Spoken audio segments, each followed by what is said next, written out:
আপনার পেজের কোয়ালিটি ভালো, বুস্টের প্রেজেন্টেশনও চমৎকার, এরপরও কি সেলস হচ্ছে না? বুস্টের পিছনে হাজার হাজার টাকা ইনভেস্ট করেও কি সেলস পাচ্ছেন না? আসসালামু আলাইকুম, এঙ্গেজ এক্সপার্ট আইটি এর পক্ষ থেকে আমি নাহিদ আছি আজকে আপনাদেরকে সমস্ত সমস্যার সমাধান দিতে। আজকে আপনাদের সাথে কিছু সিক্রেট বিষয় নিয়ে আলোচনা করব। বুস্টের ক্ষেত্রে তিনটে জিনিস খুবই গুরুত্বপূর্ণ। 1, রিয়েল ডলার। 2, অডিয়েন্স। 3, টার্গেটিং। একটা জিনিস চিন্তা করে দেখুন, প্রত্যেকটা মানুষের শরীর এবং রূপ যেমনিভাবে আলাদা, তেমনিভাবে প্রত্যেকটা পেজের ক্ষেত্রে টার্গেটিংগুলো আলাদা হয়ে থাকে। যেমন কাপড়ের পেজের ক্ষেত্রে আমরা যেরকমভাবে টার্গেটিং করে বুস্ট করে থাকি, ঠিক সেম টার্গেটিং করে যদি আমরা কোনো গ্যাজেট আইটেমের পেজের ক্ষেত্রে টার্গেটিং করে থাকি, সেক্ষেত্রে কিন্তু ফলাফল কখনোই ভালো আসবে না।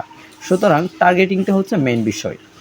এছাড়া আমরা কিন্তু অলওয়েজ রিয়েল ইউএসডি ডলার দিয়ে বুস্ট করে থাকি, যার ফলে ক্লায়েন্টরা সবসময় ভালো রেজাল্ট পেয়ে থাকে আমাদের কাছ থেকে বুস্টিং সার্ভিস নেওয়ার আগে আপনারা আমাদের কাজের প্রুফগুলো দেখে নিতে পারেন পিন কমেন্টে। এছাড়া পিন পোস্টে কিন্তু আমাদের সমস্ত কাজের প্রুফগুলো দেওয়া আছে, সেখান থেকে আপনারা দেখে তারপর যদি আপনাদের কাছে বিশ্বাসযোগ্য মনে হয় এবং আপনাদের কাছে যদি ভালো মনে হয়, সেক্ষেত্রে আমাদেরকে অবশ্যই হোয়াটসঅ্যাপে নক দিবেন অথবা ফেসবুক পেজে মেসেজ দিবেন। আসসালামু আলাইকুম।